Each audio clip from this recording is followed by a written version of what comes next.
Good morning, mga kababayan ko.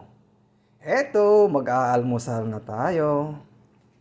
Ayan, nilagang okra po ang ating almusal.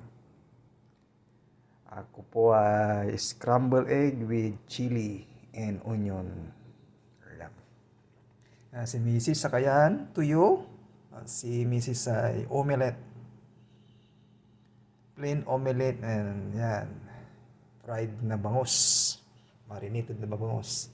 So, usawan natin ay suka at bawang. Ayan, saka tayo mag-black coffee ngayon. Dahil malamig ang panahon, masarap ang almusal, mga kababayan ko. Ayan, shout out po sa inyong lahat. Ayan, almusal po tayo. Ayan, shout out kay Boss Lester. Kumusta na, boss? Saan ka na ngayon naroon? Boss Lester. Ayan. Almusal po tayo, mga kababayan. Wala pa si Mrs. kaya gutom na tayo. Kaya almusal muna tayo. Kain po tayo, mga kababayan ko, mga kaludi. Ayan. Marami pong salamat sa watching for my breakfast. Bye-bye!